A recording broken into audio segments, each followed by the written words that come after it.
Señor bendiga a su iglesia. Amén. Bendiga a cada uno de nosotros. Le voy a pedir rápidamente que abra su Biblia por motivo de tiempo en el Salmo 50. Todas las Biblias de papel, electrónicas, sean abiertas en el Salmo 50.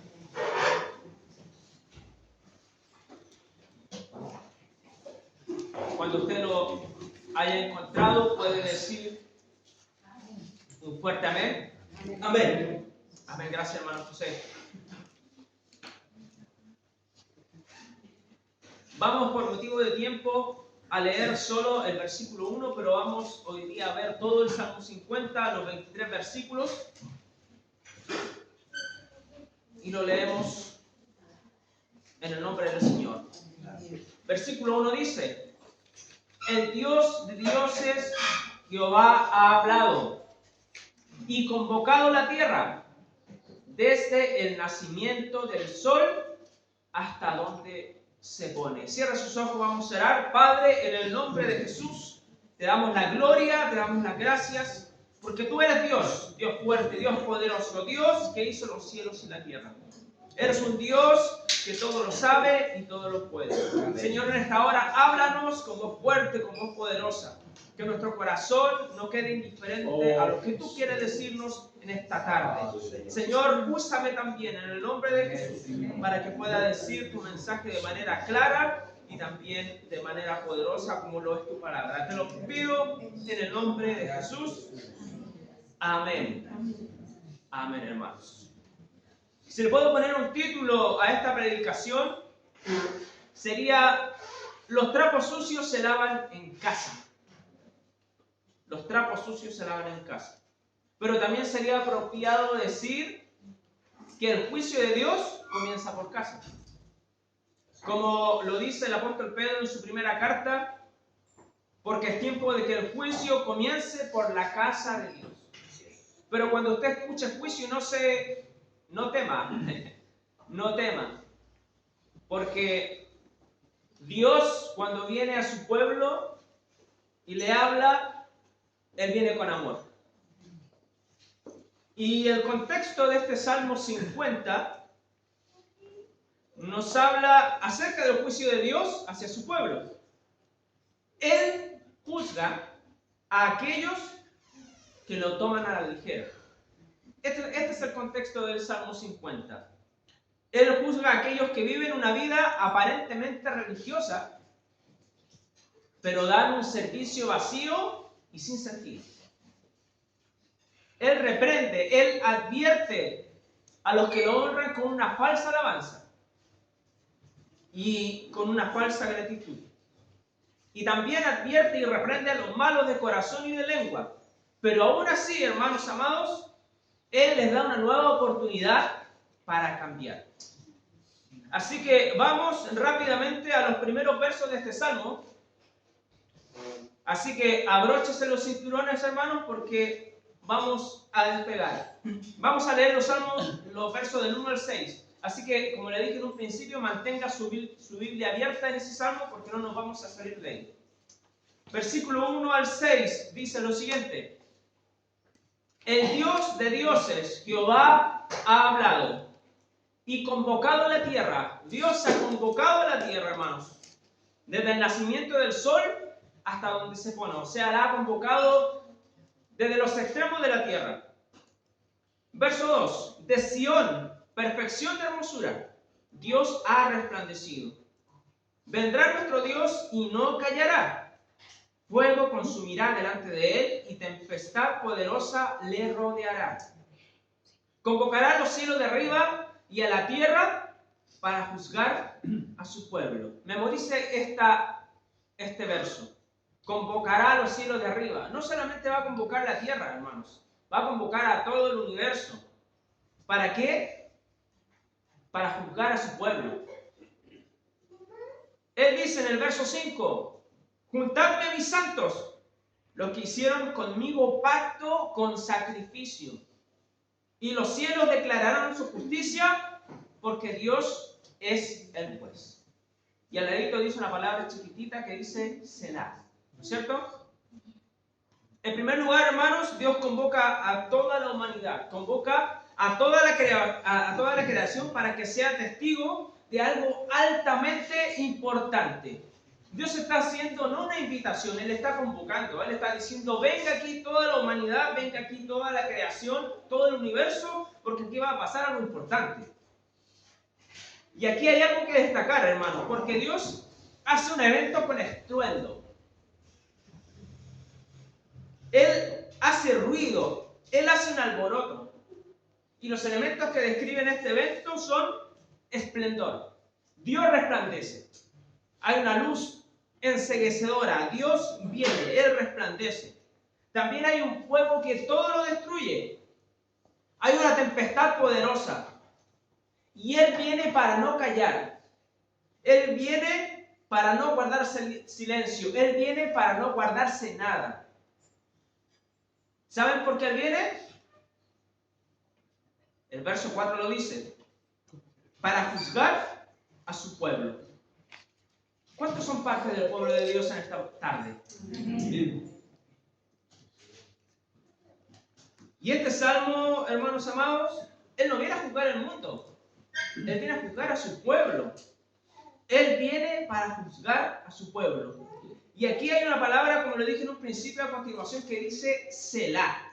¿No es cierto? A los que tienen la Biblia de papelito, no sé si sale en la Biblia electrónica, pero sale una palabra que dice Selah. Y esta palabra significa para, escucha y reflexiona. ¿Qué vamos a reflexionar? Lo que acabamos de leer, estos primeros 6 versículos. Porque, ¿qué podemos reflexionar con este texto en primera instancia? Sabemos que Dios viene a juzgar a su pueblo, ¿no es cierto? A su pueblo. Pero, hermanos, ¿qué pasaría si Dios hoy nos sacara a la pizarra? ¿Se entiende esa frase, no es cierto? ¿Qué pasaría, hermanos amados, si Él nos llamara? Ahora, en este momento, ¿estamos a cuentas con Dios? Tenemos que seguir mejorando cosas de nuestro carácter, de nuestra vida, de nuestras actitudes, de nuestra conducta. ¿Crees, hermano, que tu vida y tu servicio a Él son dignos de ser ofrecidos a este Dios poderoso que viene con esplendor, con estruendo, con tempestad, con fuego consumidor? Por eso, Selah significa para, escucha, porque Él viene a juzgar a su pueblo. Presta atención a lo que Dios nos quiere decir en esta tarde por medio de su palabra y reflexiona. Reflexiona. Esto es importante. No lo debemos tomar a la ligera. Esa sencillita palabra nos enseña esto. Sigamos con el verso 7.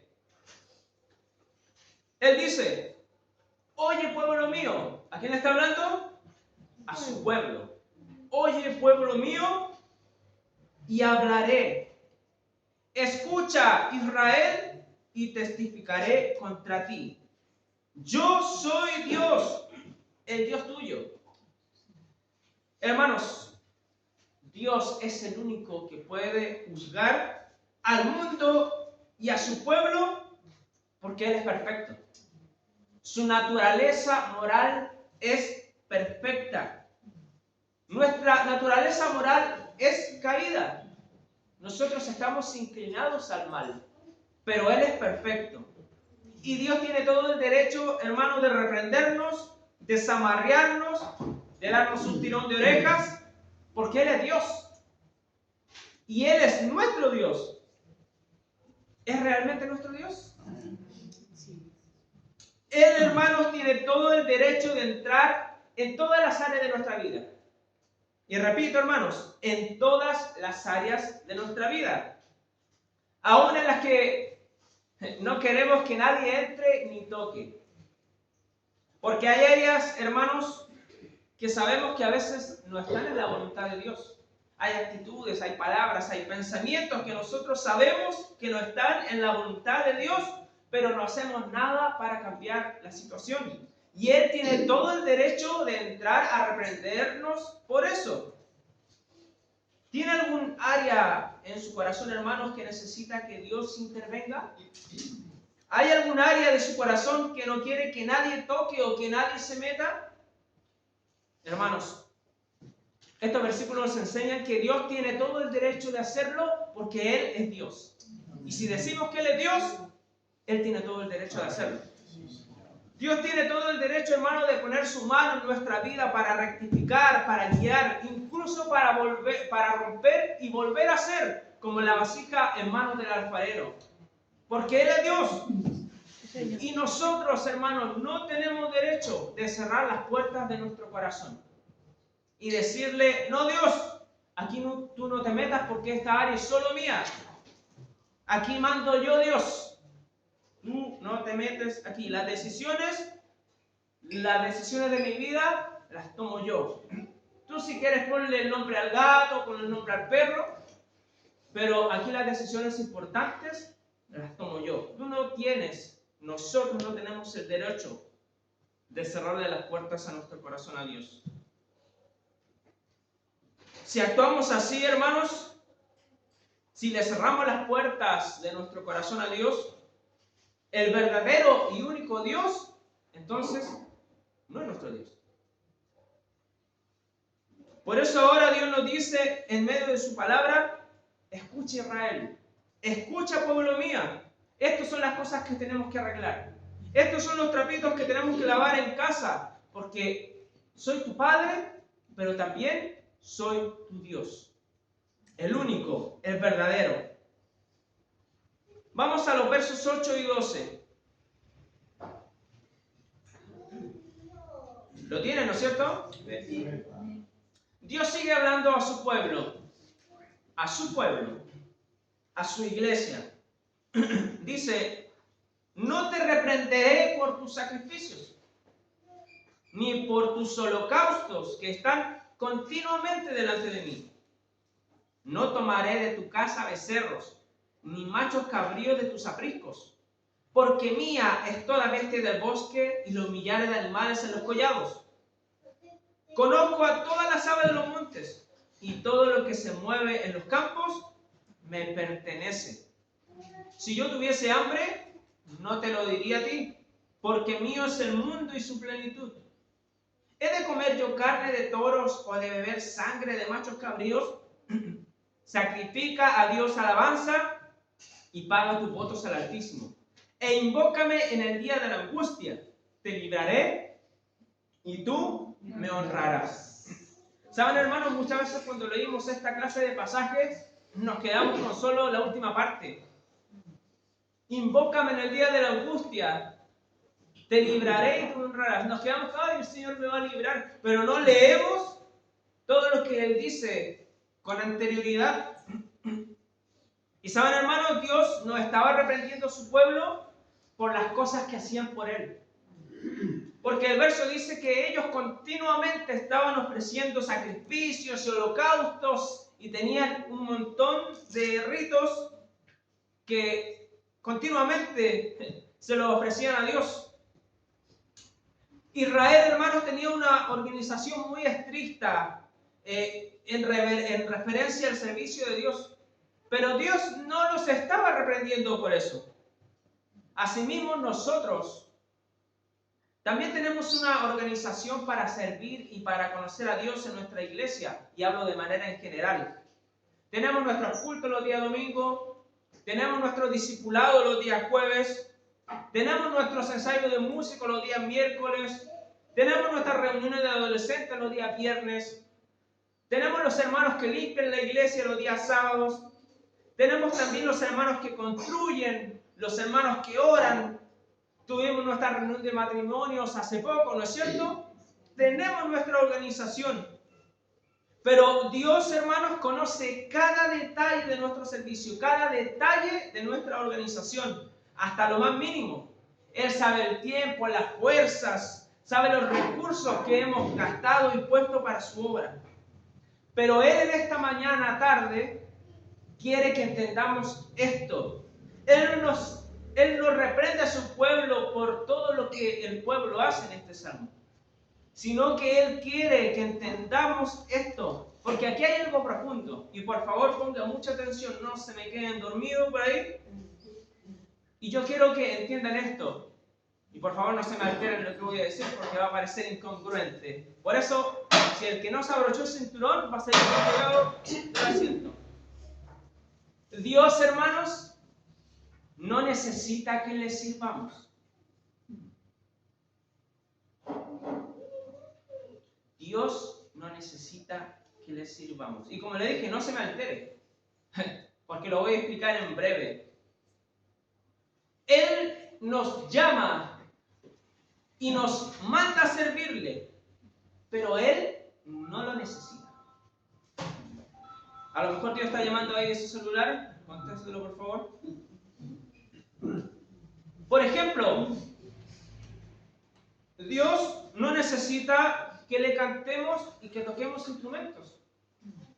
Ni siquiera, hermanos, si lo hiciéramos de manera perfecta o fuésemos los músicos más famosos y de la mayor élite musical del mundo, Él no lo necesita. ¿Sabe por qué? ¿Se da cuenta por qué Dios no necesita que hagamos esto? Porque Él tiene millones y millones y trillones de ángeles que le alaban día y noche, con una voz incomparable, con una hermosura y perfección que nosotros no conocemos y ni siquiera podemos dimensionar. Él no necesita, hermanos, de nuestros recursos. Y aquí muchos falsos predicadores se toman de esto y le dicen a la gente que dé al Señor, que dé al Señor. Él no necesita de nuestros recursos, hermanos. Y si aún ofrendáramos millones de dólares, si ofrendáramos nuestras casas, si ofrendáramos nuestros bienes, si ofrendáramos toda la riqueza del mundo, Él no lo necesita. ¿Saben por qué? Porque la palabra lo dice, que todo de Él. Es todo de Él. Él dice, porque mía es toda bestia del bosque y los millares de animales en los collados. Conozco a todas las aves de los montes. Ese conozco, Él los conoce, Él los formó, Él los hizo. Y todo lo que se mueve en los campos me pertenece. Si yo tuviese hambre, no te lo diría a ti. Porque mío es el mundo y su plenitud. ¿Se da cuenta? Él ni siquiera, hermano, necesita que le demos nuestra vida, porque aún nosotros mismos le pertenecemos. Él nos hizo y no nosotros a nosotros mismos. Pueblos suyos somos y ovejas de su prado. Él nos dio la vida, hermanos, y Él nos va a quitar la vida. Y aquí viene la frase del bronce, si se puede decir. Él, hermanos, no depende de nosotros para ser Dios. Él no depende de nosotros para ser Dios. Nosotros dependemos de Él para vivir, para tener fuerzas, para respirar, para caminar, para hacer todo lo que hacemos. Dependemos de Él. Dios nos pone muy claro el panorama desde el principio. Él no depende de nadie porque todo le pertenece. Y si tiene algún reclamo, reclámele al Señor porque esto sale en su palabra. No lo digo yo. Simplemente soy un vocero.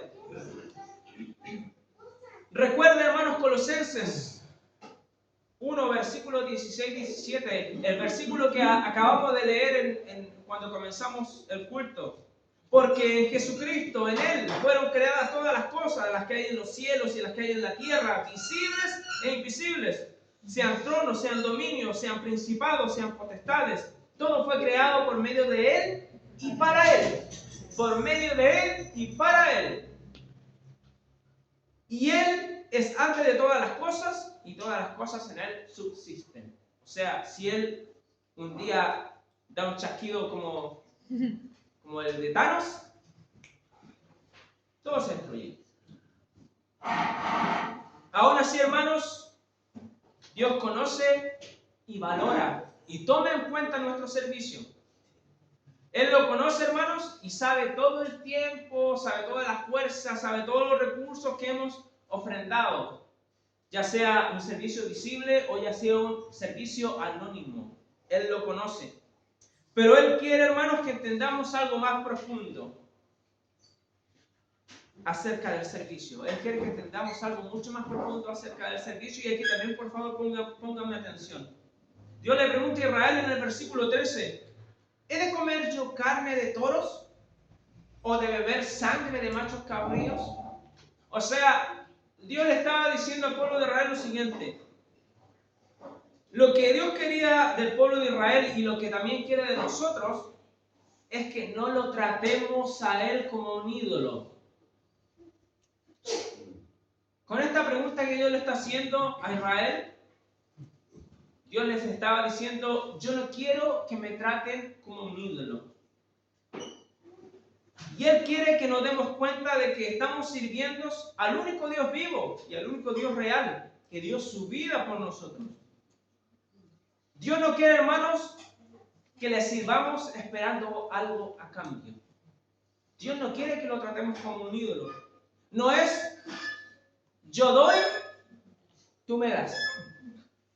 Hermano, venga con ese billetito naranjito, póngalo ahí y el Señor lo va a prosperar 100 veces más.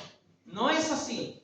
No es yo doy y tú me das. Dios no es un ídolo.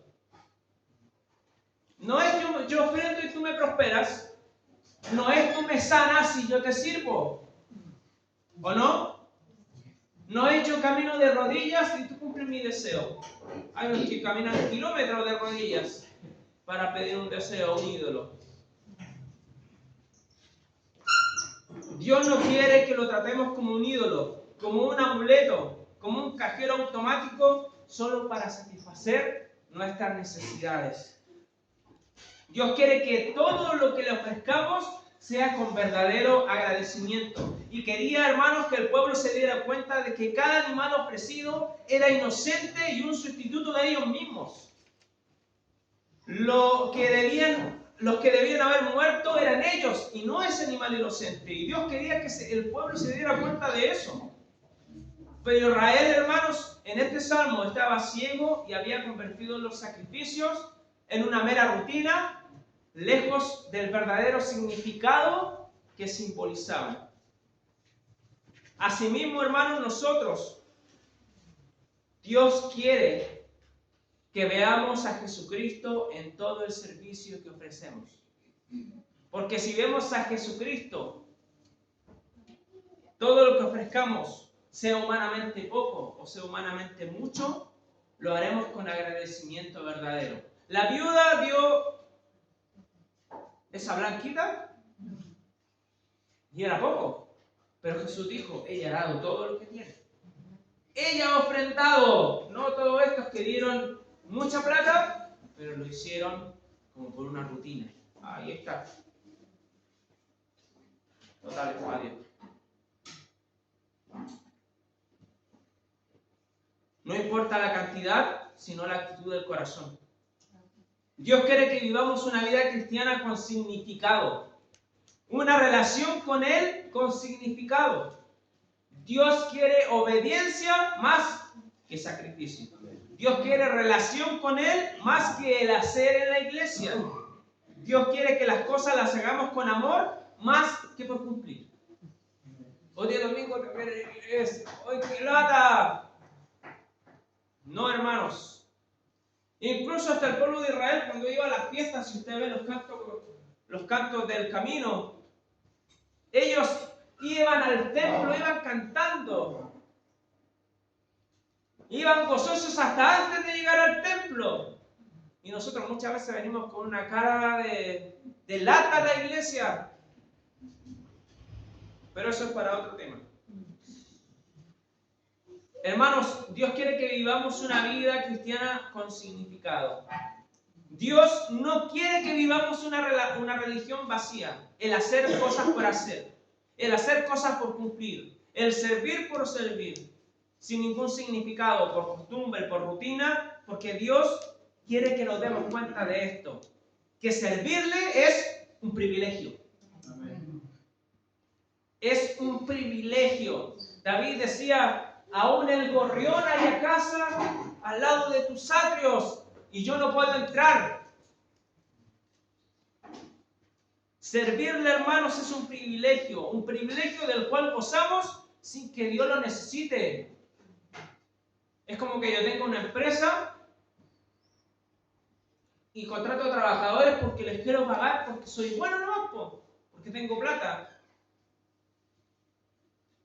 Dios quiere que nos demos cuenta que Él no nos ama porque nosotros hacemos algo para que nos ame. ¿Se entiende? Sino que Dios quiere que nos demos cuenta que nosotros le servimos a Él y le amamos a Él porque Él nos amó primero. Ese es el servicio. Servimos a Dios, sí, pero Él no lo necesita. Pero Él quiere que nos demos cuenta de eso. No es que yo haga una cosa y Dios me ama porque yo le hago eso al Señor. No. Él nos ama porque somos sus hijos. Y nos invita a servirle, a ser parte de este privilegio que Él ha preparado también para nosotros. Vamos al verso 14 y 15 rápidamente. ¿Cuánto llevamos? 25 minutos. ¿Estamos bien? Después me retan. Hermano, después me encierran en una pieza oscura y me apalean. Dicen que soy muy larguero. Verso 14 y 15 dice: sacrifica a Dios alabanza y paga tus votos al Altísimo. E invócame en el día de la angustia, te libraré y tú me honrarás. Aquí vienen los versos más como bonitos, ¿ya? Y saben, hermanos, la invitación de Dios en estos pasajes es alabar y acercarnos a Él confiadamente. Sacrifica a Dios alabanza es alabar en medio de las situaciones difíciles. ¿No es tan bonito?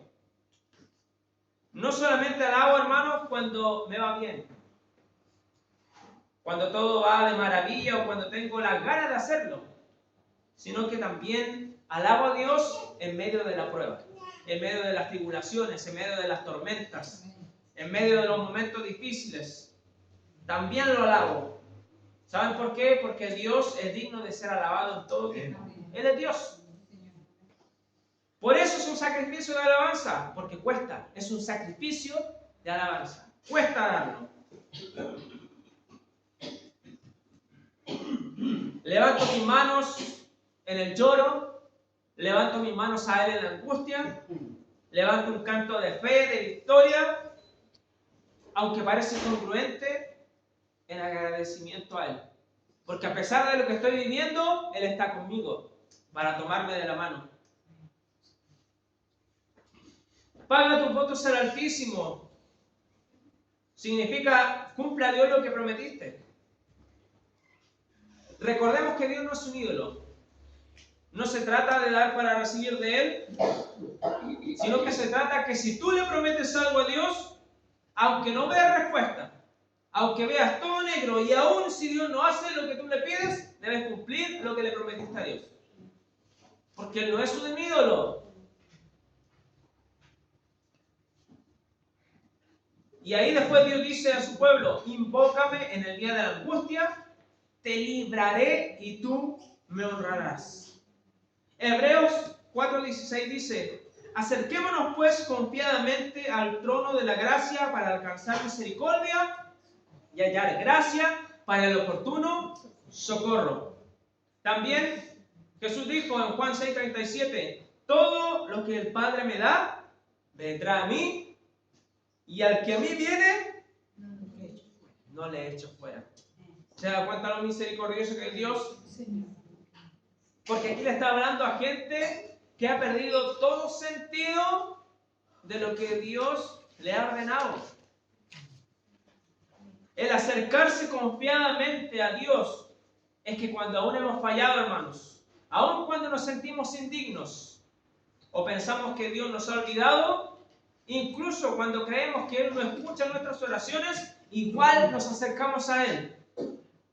Cuantas veces sea necesario, porque debe haber en nosotros la convicción de que Él escucha y responde a su tiempo nuestras oraciones. Incluso Él lo dice: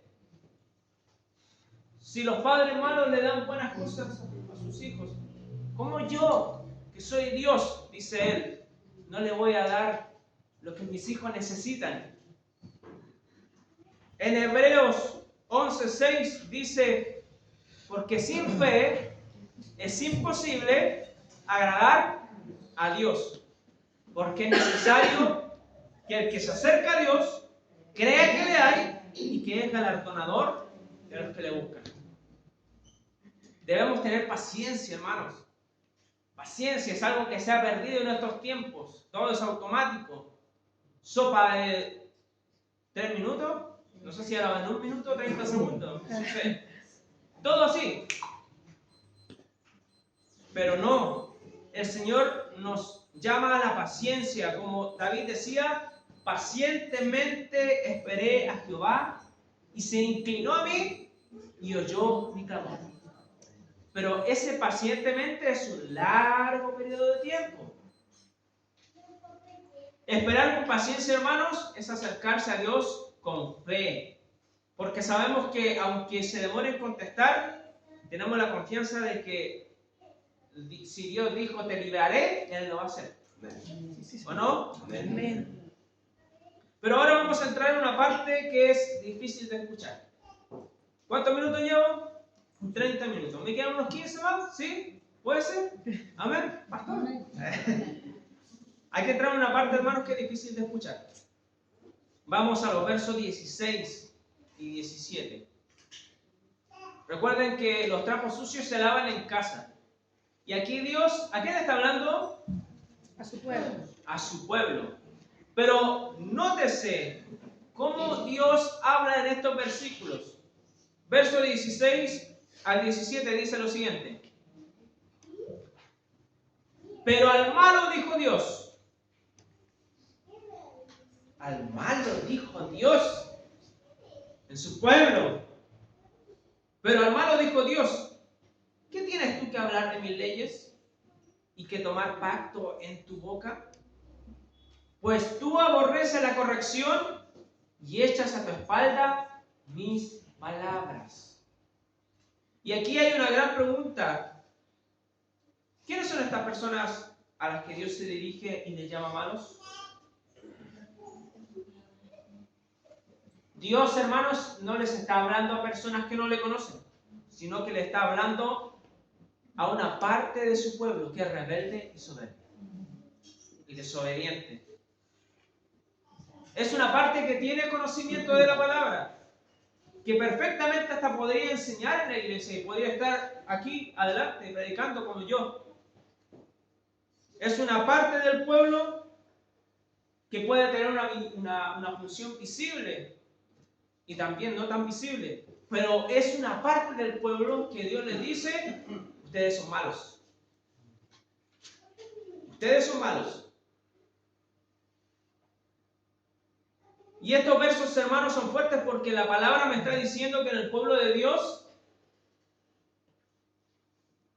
suena muy feíto, pero la palabra nos dice que en el pueblo de Dios a veces hay manzanitas podridas. ¿Sí, hermanos? No lo digo yo. Por favor, boten sus piedras. Es una declaración fuerte y que nos duele y que también nos confronta y que nos hace pensar, ¿cómo lo estoy haciendo yo, Señor? ¿Lo estoy haciendo bien o lo estoy haciendo mal? Es una declaración verdadera. Y como decía, estas personas conocen y hasta pueden enseñar la palabra, pero no la obedecen. Y Dios les hace una pregunta a estas personas. ¿Qué tienes tú que hablar de mis leyes y que tomar mi pacto en tu boca? Pues tú aborreces la corrección y echas a tu espalda mis palabras. O sea, hermanos, estas personas son rebeldes, son desobedientes y odian la corrección de Dios. No le hacen caso, son desobedientes. En otras palabras, no quieren escuchar a Dios para que guíe su vida. Vienen a la iglesia a escuchar el mensaje, pero no hacen caso de la palabra porque toman sus propias decisiones y viven de acuerdo a su propia ley.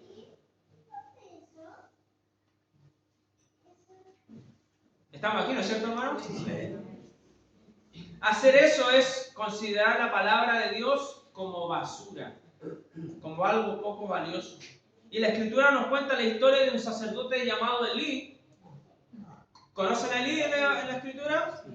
Un sacerdote que menospreció la ley y el llamado de Dios, las palabras de Dios, él la menospreció, no hizo nada para que sus hijos honraran al Señor. De hecho, él pasaba por alto todas las aberraciones que sus hijos hacían.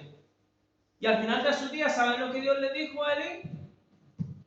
En 1 Samuel, capítulo 2, verso 30, Dios le dice esto a Elí. Por tanto, Jehová, el Dios de Israel, dice: yo había dicho que tu casa y la casa de tu padre andarían delante de mí perpetuamente, o sea, para siempre. Mas ahora ha dicho Jehová: nunca tal yo haga.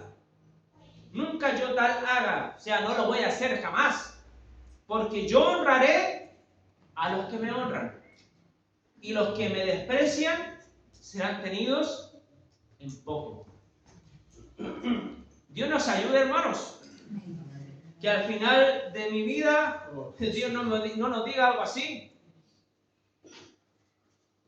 En los siguientes versos, vamos de rápido ese para que no nos duela tanto, por favor. Verso 18 dice: si veías al ladrón, el mismo salmo, si veías al ladrón, tú corrías con él, y con los adúlteros era tu parte. Tu boca metías en el mal, y tu lengua componía engaño. Tomabas asiento y hablabas contra tu hermano, contra el hijo de tu madre ponías infamia. Y aquí a poquito. Estas personas malvadas, hermanos, no solamente son rebeldes, no solamente son desobedientes, no solamente menosprecian la palabra de Dios, sino que también tienen otras características un poquitito más visibles. El Salmo dice: si veías al ladrón, tú corrías con él, y con los adúlteros era tu parte, ¿no es cierto? Esto puede tener, hermanos, un sentido literal, pero también nos habla de deshonestidad. Nos habla de encubrimiento y aceptación de estas prácticas. Por ejemplo, una persona adúltera es una persona deshonesta, ¿o no? Y cualquier cristiano que apoye, que encubra y que acepte estas prácticas no está bien delante de Dios. En el verso 19 dice: tu boca metías en el mal y tu lengua componía engaño. Tomabas asiento. Esa tomabas asiento, recuérdelo. Tomabas asiento y hablabas contra tu hermano, contra el hijo de tu madre, ponías infamia. Estos son gente del pueblo de Dios. Aquí me está hablando expresamente, hermano, de gente que tiene el corazón contaminado con el pecado. Recuerde que de la abundancia del corazón habla la boca. Son desleales, son traicioneros y calumniadores. Hermanos, se sientan en sus casas a hablar en contra de ¿quién?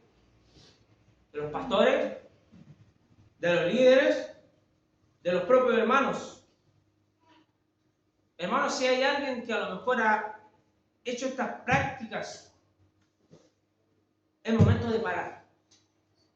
Es momento de parar. Porque si tenemos estas prácticas en nuestra casa, estamos cayendo en este trozo del pueblo que dice: y al malo dijo Dios. ¿O no? Dios reprende a esa gente. Es interesante, hermanos, observar que en el Salmo 1:1, no lo busqué, yo se lo voy a leer rápidamente, dice: bienaventurado el varón que no anduvo en consejo de malos, ni estuvo en camino de pecadores, ni en silla de escarnecedores se sentado. ¿Se acuerda que en el verso 20 del Salmo 50 dice: tomabas asiento y hablabas contra tu hermano? Acá en el Salmo 1 dice que hay gente que se sienta, que toma asiento y que comienza a escarnecer. Y esta gente, hermanos, que se sienta en sus casas para escarnecer y para hablar mal de los hermanos en secreto, no saben, o parece que no han leído los versos 4 al 6 del mismo Salmo 1 que dice: no así los malos. Otra vez los malos. Oye, estos salen en todos lados. No así los malos, que son como el tamo, o sea, son como basura que arrebata el viento. Por tanto, no se levantarán los malos en el juicio, otra vez el juicio de Dios, ni los pecadores en la congregación de los justos, porque Jehová conoce el camino de los justos, mas la senda de los malos perecerá. ¿No le parece similar lo que está diciendo el Salmo 1 con lo que está diciendo el Salmo 50 acerca de los malos? Y esto, hermano, lo podemos unir perfectamente con los siguientes versos del Salmo 50. Vamos al verso 21. ¿Cuántos minutos me quedan? Vamos, con 39 minutos. Salmo 50, verso 21 al 22 dice: estas cosas hiciste y yo he callado, dice el Señor. Pensabas que de cierto sería yo como tú. O sea, Dios le está diciendo, ¿tú creías que lo que estaba hablando, yo estaba ahí celebrándote? Oye, el pastor, oye, sí, el pastor no hizo esto, el pastor aquí, el pastor allá. Y el Señor ahí, oye, sí, pues tiene razón. Sí, el pastor te lo come. Por decir algo. Y Dios dice acá, ¿tú crees que yo te estaba celebrando eso? No. Estas cosas hiciste y yo he callado. ¿Pensabas que de cierto sería yo como tú, que te estaba dando la razón? No. Pero te reprenderé y las pondré delante de tus ojos. Entended ahora esto, los que olvidáis de Dios, no sea que os despedace y no haya quien os libre. Hermano, Dios en su juicio va a desenmascarar la hipocresía de estas personas. Que muchas veces guarde silencio, hermano, no significa que no va a tomar carta en el asunto. Pero yo quiero que no tomemos nosotros, porque esta palabra también me ministra a mí primero. Yo quiero que no tomemos esta palabra con desánimo ni con desesperanza. Porque a pesar, hermano, de los desviados que estaba el pueblo de Israel en ese momento, y que muchas veces nosotros mismos estamos desviados de la voluntad del Señor y alejados de su amor, Dios nos ofrece una nueva oportunidad para cambiar. Amén. Dios es misericordioso. Estamos claros, hermanos, que en su misericordia Dios guarda silencio innumerables veces frente a nuestros pecados. Eso no significa que lo pase por alto. Pero aquí hay un verso que hace brillar nuestro rostro frente a lo que Dios está exponiendo ahora. Y Pedro lo escribe en su segunda carta, en el capítulo 3, verso 9. Y él dice que Dios es paciente para con nosotros, no queriendo que ninguno perezca, sino que todos procedan al arrepentimiento.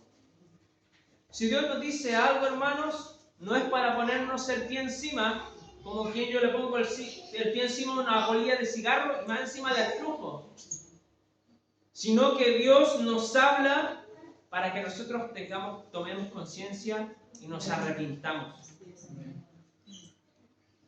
Y si hay algo, hermanos, si tienes que ponerte en cuenta con Dios, hazlo hoy, no mañana. Si tienes algo contra tu hermano, ponte a cuenta hoy, no mañana.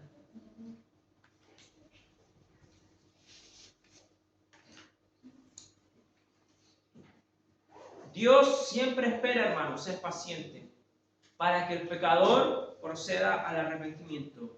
Dios denuncia el pecado no con el fin de destruirnos, sino con el fin de que nosotros estemos dispuestos a arrepentirnos y pedir perdón. Y Dios, hermano, nos llama a examinar nuestra vida en este momento, a pedir perdón si estamos en deuda con Él y también a cambiar nuestra actitud. Dios es lento para la ira y grande en misericordia. Vamos a los últimos versos en este espectacular Salmo 50. Llegamos al último, 43 minutos. Verso 23. El que sacrifica alabanza, me honrará. Recuerden que el sacrificio de alabanza es dar alabanza y adoración a Dios, aun cuando me cueste, aun cuando esté en momentos difíciles. El Señor dice, el que sacrifica alabanza, me honrará. Y al que ordenare su camino, le mostraré mi salvación. este salmo es una invitación a ordenar nuestro camino en Dios. Sí, Señor. A parar un momento en nuestra vida cristiana, en nuestro servicio cristiano, a parar, a escuchar, a prestar atención a lo que Dios nos dice y a examinarnos. Este salmo es una invitación a que si estábamos haciendo las cosas mal, hoy es el día de cambiar. Si tal vez estamos cerrando en este último tiempo o en esta etapa de nuestra vida, Dios quiere renovar y quiere restaurar su relación con nosotros. Así que yo le voy a pedir, hermanos, que cierre sus ojos ahí donde esté. Y que puedas aceptar esta invitación que te hace Dios en esta tarde. Sí, Señor. Él no ha venido para juzgarte y ponerte el pie encima y destruirte, sino que Él ha venido para darnos una nueva oportunidad.